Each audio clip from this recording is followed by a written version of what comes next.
Welcome, everyone, to Stepping Into Your Leadership. I'm your host, Christine Courtney. Our goal here is to give you some actionable takeaways that will help you lead your teams. Thanks for joining us on this leadership journey. Let's get started. Welcome back to the Leadership Lounge. I'm super excited to have two of the best managers we have at leadership with us today who've been doing this for a long time, who together have managed and coached dozens and dozens and dozens of people over the years. And hopefully you heard the last episode where they talked about the importance of managing people and the idea of humans in the workforce, and not just managing numbers and strategic initiatives, but managing people and leading people. And today we're going to talk about some tips. So today's all tips. Get ready. We're going to try to give you a lot of them. If you take away one from today's episode, then that's success. If you can take away 3 or 5, and hopefully we'll be a little competitive here on this end to see who's got the tip that is going to, most of you are going to start downloading into your work. Okay, so let us know how it goes. We'll put also, Tatiana will put any kind of things that you need to download or so forth into the liner notes. So if you have some ideas, you can always visit our website at tlpnyc.com for lots of other materials and information, or our YouTube channel where we give lots more tips as well. All right, so I want to start with the topic that probably people ask about the most is how to get the most value out of their one-on-one meetings, either as the person getting managed, like the employee, or as the supervisor. What are some tips, guys, around getting the best kind of one-on-ones that you've experienced? Tom, let's start with you. You got one? There's a lot. It's a great topic. It's really deep. Okay, well, I'm gonna keep you to one, and you can get more in later. We're gonna give Yindy a chance too. Okay, future episode.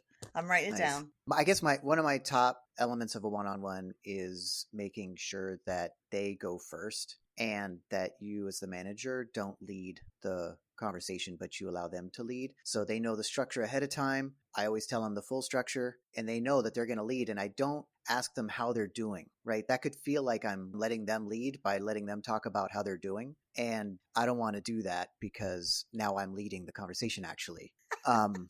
Sorry. All of a sudden you're super popular there. I know.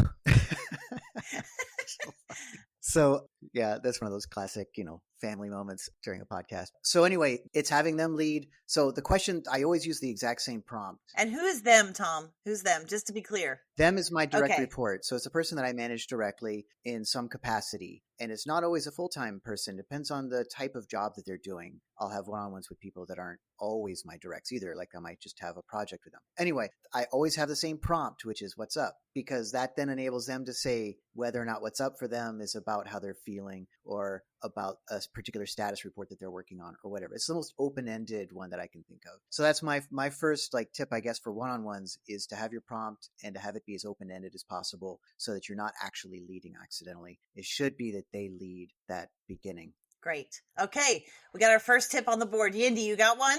Yes. Just to piggyback off of what Tom said, I think also with the one-on-one, always have the one-on-one. Just always have it. It's the first thing that can fall to the wayside. Yeah. It's like there's all these meetings happening. There's all these deadlines. Always have the one-on-one, because it's also an incredible opportunity to get to know your staff. And that is so important as we manage different people with different love languages, and to really take that time to get to know who it is that's reporting to you, what's on their plate, what are their family, their kids' name. I mean, it's just such an important opportunity because you don't have that one-on-one time in any other capacity sometimes. Yeah. And it's funny because I think that you're so right. And managers will say to me like, oh yeah, it gets canceled sometimes, but they seem fine with it. And then when I talk to them, they're like, he cancels all the time on me. It's so annoying. But they don't act, because you're their boss. They're not going to be like, damn you. Instead, they're like, okay, sure, no problem. But inside there is disappointment there, and we don't always know it as the bosses. So yeah, I agree. Stick to it, right? And reschedule if you have to. Always have it. That's right. That's right. Super important. Great. All right, Tom, what's your next one on? Yeah, just to also just deepen that, it's got to be in the calendar scheduled, but it's okay to move it, like you said, Christine. Like it's just got to be in the calendar. Are we still on the one-on-ones, or are we moving on? Yeah, if you got another, unless you're out. No, I'm not out. So one-on-ones tend to be, I usually schedule them half hour, 30 minutes. Depends on the context. 30 minutes usually, right? I find over time that it shortens. Sometimes they're 15 minutes. But the key is to I always try to make sure that they get everything that they need to get out. So if it's like half hour and it's a tight schedule for me and they take 25 minutes, I'll get my 5. I don't jump in and say, okay, you're done. It's 15 minutes. Now it's my turn. Like, it really is so much about them. So I do also try to, and then if I need to reschedule a different meeting with them to dive into whatever thing I needed to check in, or maybe what I needed to tell them was in an email. So I'll just say, I'll send you an email with my bullets and just reply letting me know that it's good. Because the key thing here is that it's building relationships and that you're getting information from them that you need more than they're getting information from you. Like, it's my way of mitigating maybe resentment that's building up over time. That's something that I've seen happen is I didn't have my one-on-one for 3 weeks. There was a misunderstanding or a miscommunication 2 weeks ago, and it's been festering. And then we talk, and I'm like, no, that's not what I meant. This is what I meant. And they're like, oh, I've been sitting here for 2 weeks. Oh Thinking boy. you meant this. So Yeah. I really need to hear and listen and pay attention and learn from them during my one-on-ones more than like, oh, this is my chance to just give them all the directives that I'm supposed to give them. I love it. And you just taught me something because I don't think I've ever followed up with an email with the points that I didn't get across. So maybe I'll try that. And that's a good idea. Because, I had a one-on-one. I know Yindy has something to say to me about this, but but I had a couple one-on-ones yesterday, and I noticed later there were some points I forgot to mention, and I circled them to talk to them about next time. But yeah, why can't I just email them? Duh. Thanks. Okay, Yindy, what do you want to say? I think it's just a great opportunity to learn their love language.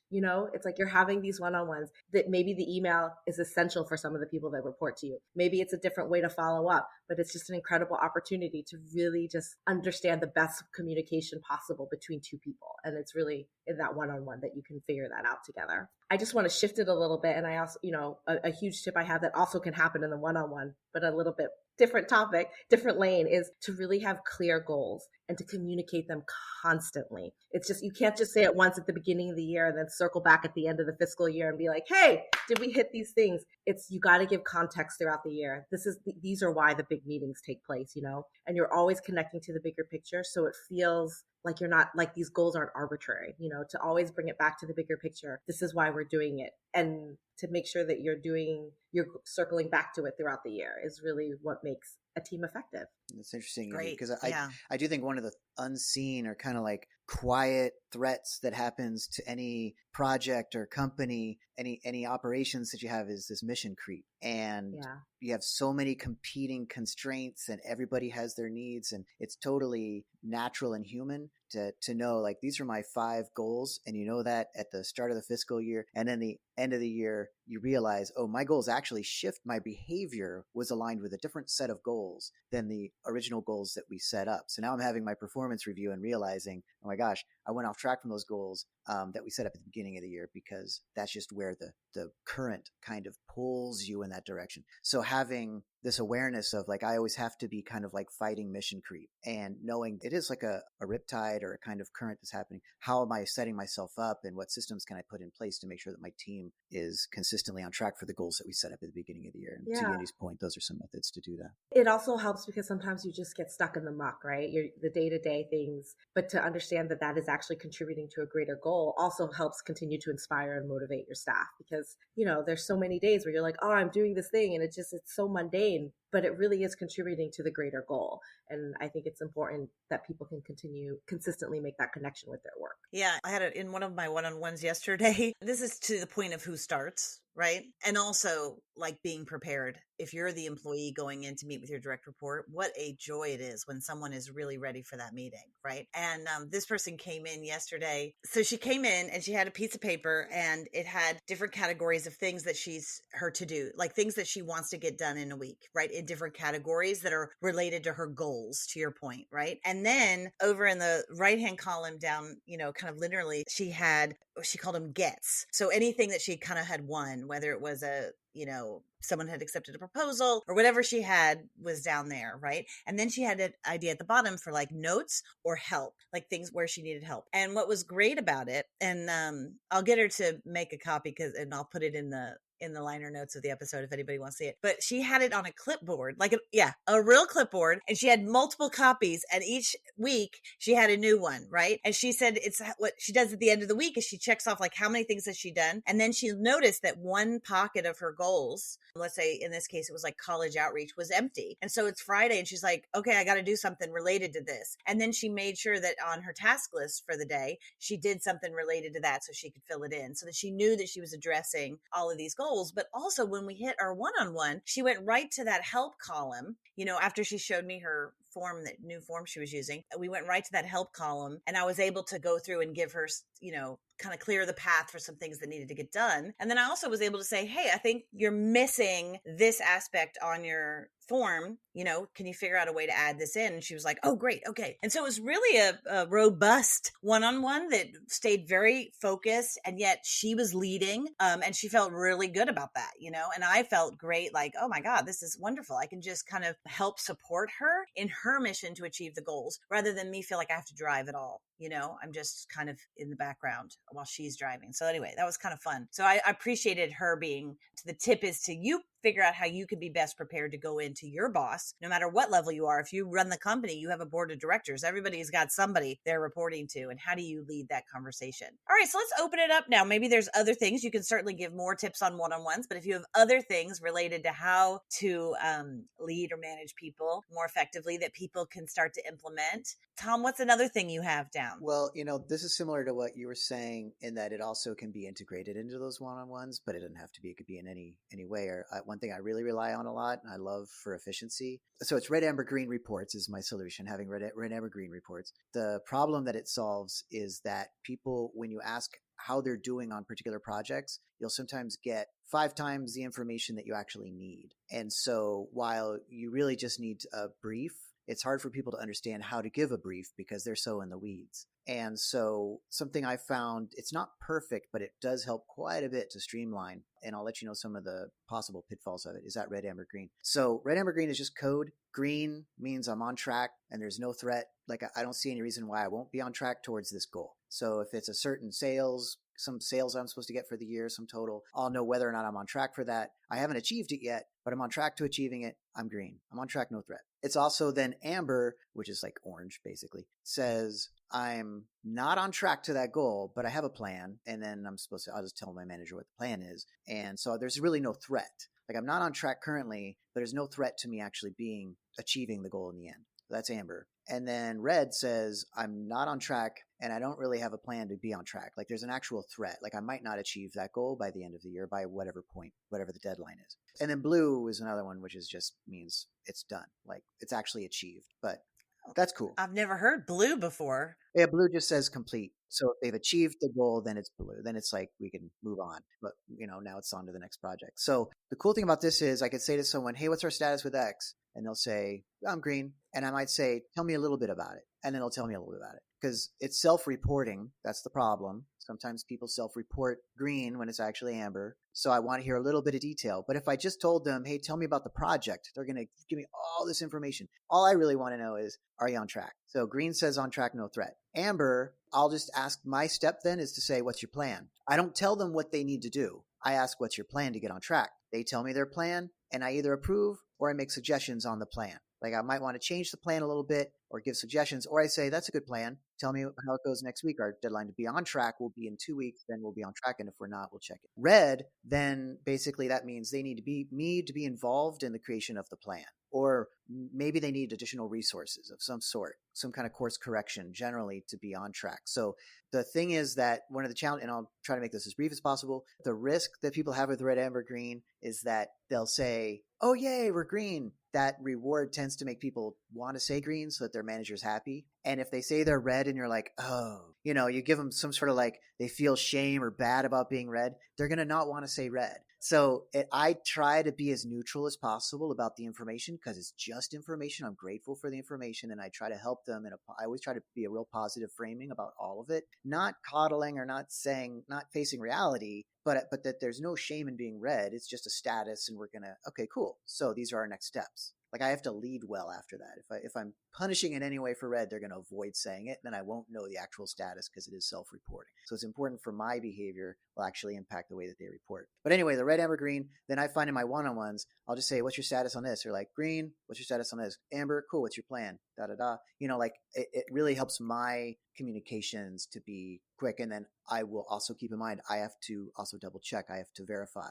I'll look into it to make sure that their self-reporting is accurate, but it gives me a lot of information in a very condensed way. Yeah. And one thing I really want to emphasize, with all of these great tips and the one-on-ones and the red, amber, green, the root of it is you also really have to know their job. Because I think in this day and age, as people are getting promoted faster and we're getting handed teams, and none of these things will work if you don't really know their job. Like, you need to know their day to day from start to beginning, because then you can ask the right questions. You can understand what they do. And, I've been at fault where sometimes there's a position that I feel that someone may be more knowledgeable on a specific topic that I'm not. So I just trust that that person is going to lead and do the right thing. And then I stop asking the right questions. And that's when, things can get a little wonky, or someone can have a paternity leave. And then you're like, oh my gosh, what is happening in this position right now? But it's just, we can't implement any of these tips unless you really know their job. So I think that's, that goes without saying, like, it's so important to really understand the people who report to you, what they do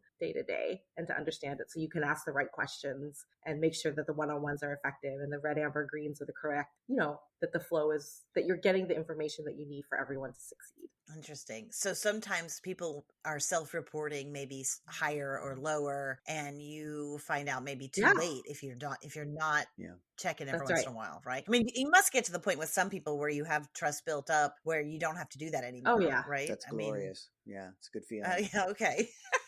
That definitely, over time you do get that, because that and it helps with the one-on-ones. It kind of helps create that environment where you start to know each other so well that you can intuit. So how do you do that in a way that people, I get so many people who are new managers that hate the idea of micromanaging so much that they, for instance, I could see them getting caught in what you're saying, where they do trust the person and they don't verify any of that. How do you verify without seeming like you don't trust them, or you're seeming like you're, micromanaging them in some way or looking over their shoulder? Like, what does that look like, that check? I say at the beginning, I'll tell them, like, I'm of course going to be, just checking stuff, especially at the beginning. I'll be doing more checking. And as we go, I'll be able to step back a bit on that. But, I think it's just good for people to know that someone's reviewing stuff. What gets measured gets done. If they know that I'm measuring it, if they know what the measurement is, that's the important thing. Yeah. So does that mean that sometimes you're checking with the client just to be like, hey, how are things going? Just to get another voice? Always. Okay. Yeah, we do that. I gotcha. Yindy's my boss. I send out surveys to my clients that I don't see. She sees them, and then she talks to me about it. And I'm fine with that.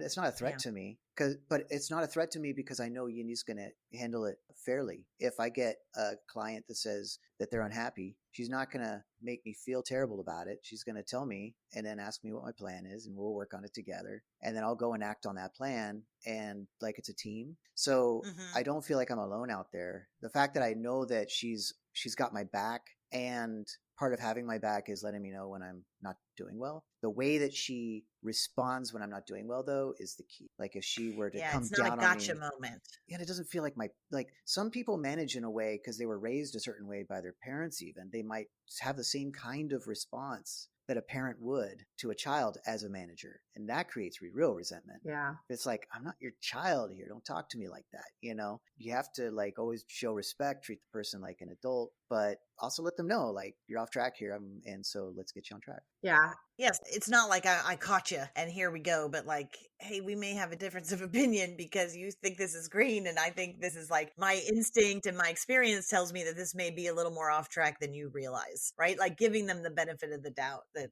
they're not lying to you. They just, they're maybe more optimistic and don't have the same gut instinct refined as you do from years of doing this work. And asking the right questions.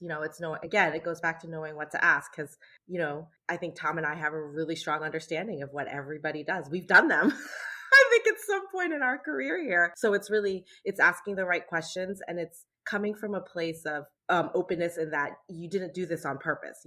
It's the listening, it's the asking the right questions, and then figuring it out together. Because I think people shut down if you come at someone and accusing them of, I can't believe you let this trainer, suffer with bad classroom management for a few weeks. Like, I think it's again, you gotta ask the right questions so you can figure out the solution together, and not just come in hot and accuse people of, When by the way, for those listening, when she says trainer, our part-time employees are generally that their title is called trainer. So she just means your employee. Yeah.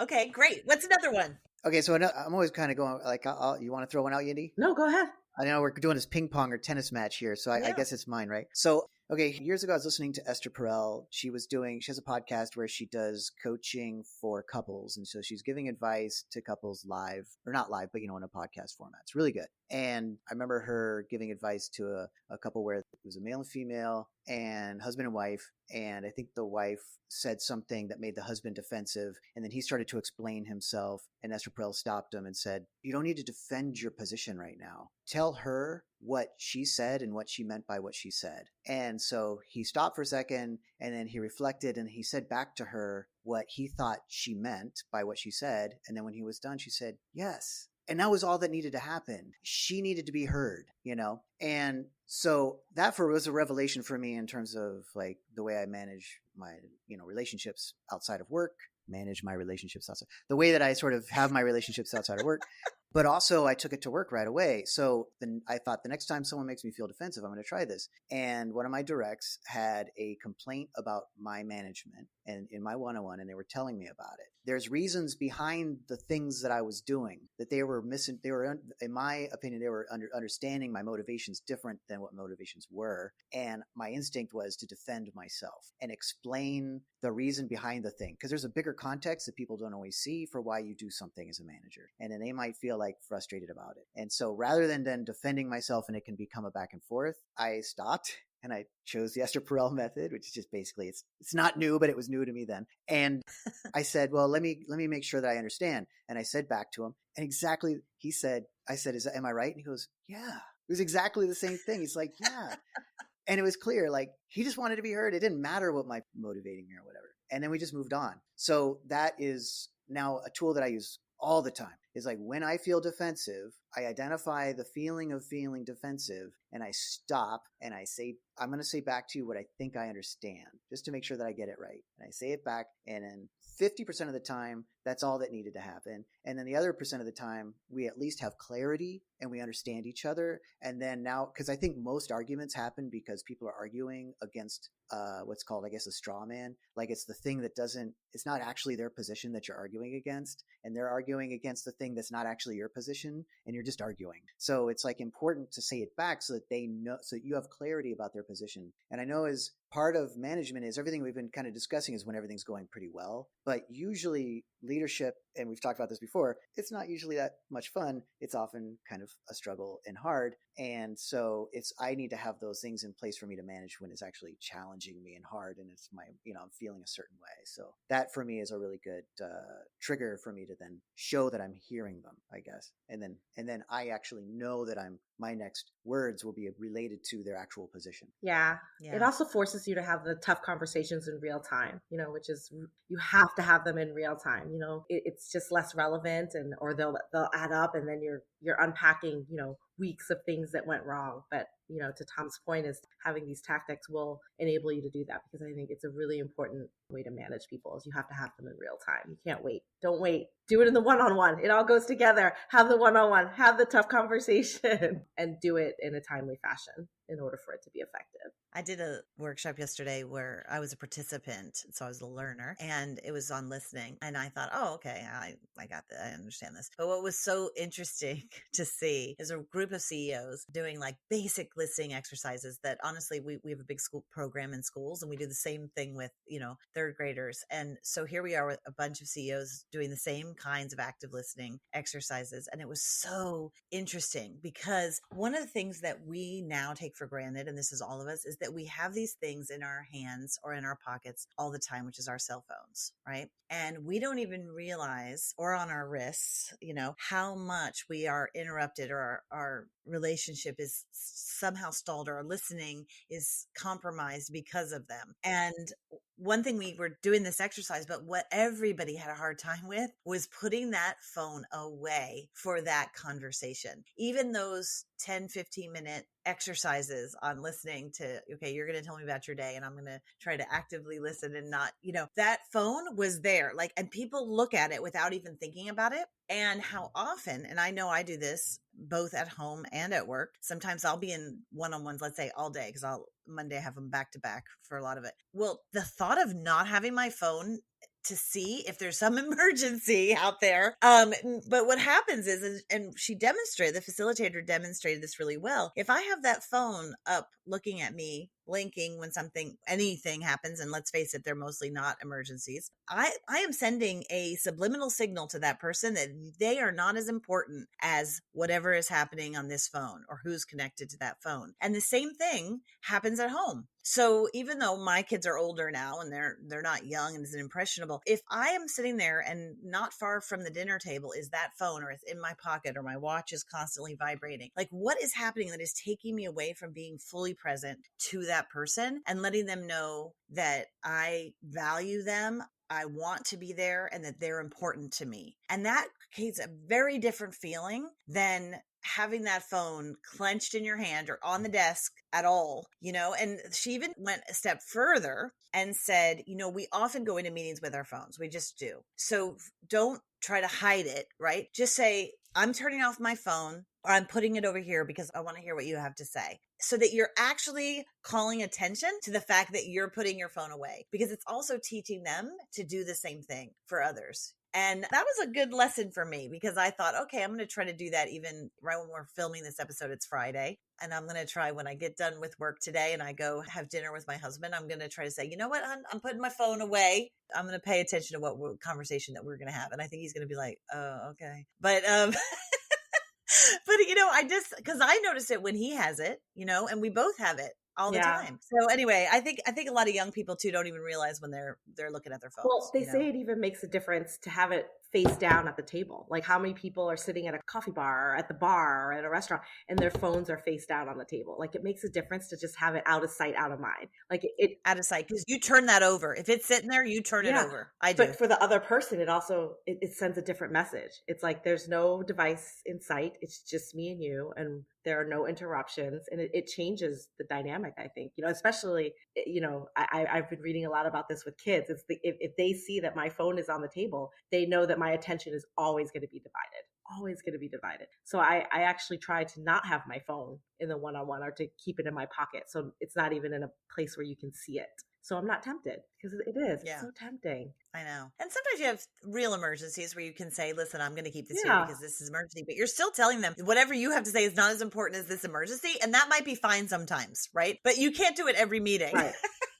All right. What's another tip? Yindy, you got one? I think it's really important in your management style to delegate, to give people opportunity that's outside of their day-to-day or their job description, because you have to create leadership opportunity for longevity, and it also builds trust. And you also, you see what inspires them, and you want to make sure that you continue to create these opportunities for them as you manage each person. It's different for every person, but I think it's really important to delegate and to give people different opportunities. Yeah. Sometimes that's hard, isn't it? Especially when we love doing something. Yeah. I've given up some things over the years where I'm like, oh, I love doing that though. But then I'm like, well, wait a minute. Is there a bigger opportunity for growth for that person and for me if I give this up? And usually the answer is yes, usually. And if that's true, then you're right. I gotta do it, because it's about how are we growing here, learning, and I'll find something new I love, right? Great. Tom, what about you? Okay, so this one's going to be a little bit abstract. This has been a curious one for me. I've noticed, I don't know what the set of behaviors is exactly, but I've noticed that the people that I manage people, right? And those people that I've observed who somehow have drama reducing behaviors, like there's things that they do that actually reduce drama around them, that they're more successful than the people that sort of engage with the drama or amplify the drama unintentionally. It's not something they want to do. Sometimes you just get angry about something and then you do all these things and it seems to actually be making things worse. So one type of sort of drama, I don't know how to phrase this yet. I call that like you're de-escalating conflict, or you're escalating it. Yeah. Yeah. But this is slightly different than conflict. When I'm saying drama, I don't know how to quite define it yet. But it's like things that add stress to the environment, things that it's like people might just feel and they're stuck in an emotion that's a negative emotion. They can't let it go. It's being amplified because I say something that then triggers that thing in you. And now, whatever it is, that the people that are able to sort of bring that down to create a more boring work environment, it's a lot easier to achieve results when you're not sort of distracted by all these like personal quabbles, the little things, And So I had an example in my head here of something, and then it left.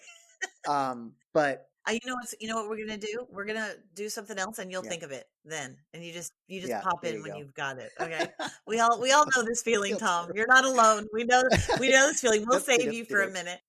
One of the tips that I have is this idea when I feel myself wanting to jump in and solve a problem, or wanting to jump in and take over, or need a sense of control. I try to have some powerful questions at the ready, because I find that if I ask and you mentioned questions, Yindy, earlier. Like, I find if I ask a question, then I kind of give myself time to like calm down my parasympathetic nervous system, like think, listen, and not just respond or react, right? So that I can hopefully, in not reacting, respond better.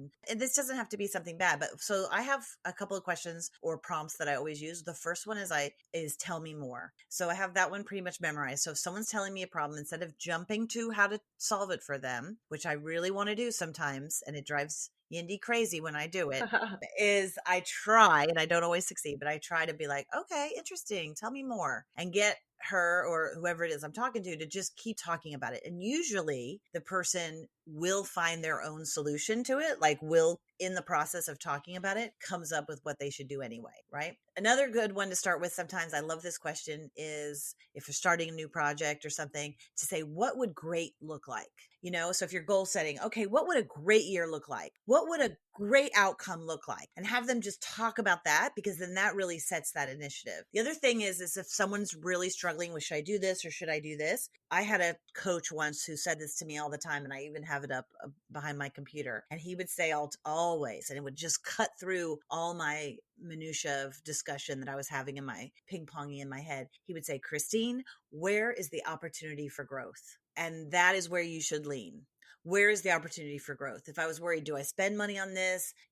We're tight on our resources. Okay, but where's the opportunity for growth? And I go, well, if I spend a little, we probably could have a bigger growth. Okay, well, that tells you something, right? Or if it's with delegation, like Yindy said. Another one that I use for myself sometimes, if I feel myself, getting, like you were saying, Tom, like a little up in my shoulders are raising and I'm getting a little stressed, I say, okay, Christine, what does this moment call for? And does it call for calm? Does it call for brevity? Does it call for galvanizing people? What does this moment call for right now? Does it call for listening? And like try to tell myself, okay, let me try to meet that moment. And then finally, if somebody is really stuck on some idea, or I am really stuck on one thing, and I think there's only one way, I love this idea is there something that is also true? So this employee is driving me crazy. They're a terrible person. They're this, they're that. They're lazy. They don't work anymore. They're never. And then I'll say that question in my head. Okay, is there something that is also true? All right. Well, they're also have been great for many years, and they're also came up with something really great last week,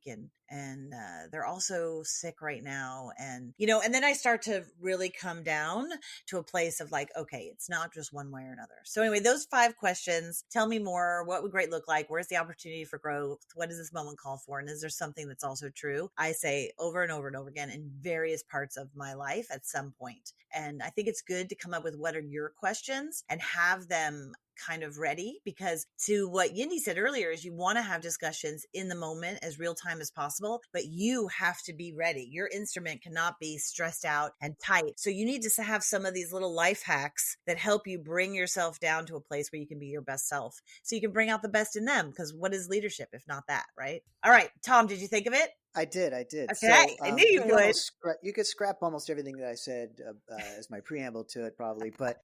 But this is also, it is something relatively new for me in terms of trying to express what this is. But the phrase "assume positive intent." So that could be very helpful, when you're managing others, that there's something you don't want to assume negative intent, because that can get that you might be wrong. And even if you're right, it's not helpful usually to get your outcome. So there's this advice to assume positive intent. I'm leaning more towards forget about intent and focus on behaviors. The reason I say that is that I will hear sometimes in one-on-ones, it's not a super common theme, but it does come up, where someone's frustrated with a person they're managing because the person they're managing did X, Y, and Z. And the reason they did X, Y, Y, and Z is because of whatever other letters you want to put in it. I ran out of letters. So they're focused on the intent, and that's usually a negative intent. But forget about intent. You got to focus on the behaviors, and because people could mean well, but have the behaviors be ineffective. People could have a negative intent and the outcome is actually positive behaviors. It could happen. You could mean to do harm, but you actually do accidentally do well. Like the whole thing is like, what are the behaviors that they're what are the things that they're doing? And are they appropriate towards the goals or towards the context? So not even assuming positive intent, although that's very helpful. I think just kind of like you have to have the discipline to not make assumptions at all about intent and focus on the specific behaviors the person is having, because that's what's coachable. I can never coach somebody on like, I think you're doing this because you're angry about this thing that I did last week and now you're taking it out on me by not doing this. That's a lot of assumptions. It's not helping you manage well. It's hard. This is like takes superhuman strength. You got to sort of let that go and be able to just say to yourself, okay, but what are the actual behaviors that they have? Because if they're not doing that thing, that's really what I need to focus on, is like, how do I get them on track for doing that thing? And if I engage in them saying, I know you're not doing this because of this thing even if you're right, they're just going to say no. And it's not helping you. It's not giving you clarity in how to manage. It's just clouding your judgment. It's actually adding that sense of conflict. It's adding drama to the situation. So if you're able to kind of like have the discipline to let go of the idea of intent and focus really on what are the behaviors, what are the sets of things, because that's what I can actually coach or give advice on. And people can't argue it as much. Yeah, it's so true. So true. It's like, well, they meant well, but they didn't do all the things. That's not helpful how they meant really either. It's nice. I want people to mean well, but my main thing is, are they doing the things that are appropriate towards the task at hand, I guess. Great. All right, Yindy, last one. You have the last word today. Okay. I think never assume that everyone's needs are met. By doing that, again, it ties back everything that we're saying, but some of the most innovative ideas will come out of making sure that you never assume that everyone's needs are met, because then people will continue to come up with innovative ways to do things. Systems will change. You won't get stuck doing the same thing in the same way over and over again. If you just come at every conversation and every one-on-one and every goal with that saying, and that's like my mantra, not everyone's needs are met. And I think that just ties into innovation and making sure that we are just always evolving and getting better and not staying stuck. And I mean, that's what keeps people here, and it creates longevity, and change is important. That is my last tip. All right. I love it. Change is important. All right. Change is important. Thank you, Yindy and Tom, for joining us today. Hopefully you there listening got at least one, hopefully 2, 3, 4, 5, 10 tips that you can start implementing right away. The thing about any of this stuff is it takes practice. You won't be great at it at the beginning, but you will get great at it over time. And so the best thing you can do is give yourself opportunities to practice. So Yindy and Tom, thanks for bringing your expertise here today. Thanks for being so good at doing this too, because it makes my job a lot easier. That's for sure. And makes it a great place to work. So thank you guys. Like I said, we'll have stuff in the liner notes if you want any more of these tips, or check out some of our YouTube channel episodes that we've got going on too. So thank you guys. Take care. You. Bye. Bye guys. Thanks everybody for listening. I'd like to give a special shout out to our podcast producer, Richard Francisco. Check out our notes for any details. And if you get anything out of this, please follow us. And if you enjoy it, please take a moment to rate us or write a comment. It will mean the world to us. We'd love to hear from you. And if you just can't get enough, follow me on TikTok and check out tlpnyc.com/podcast for more information.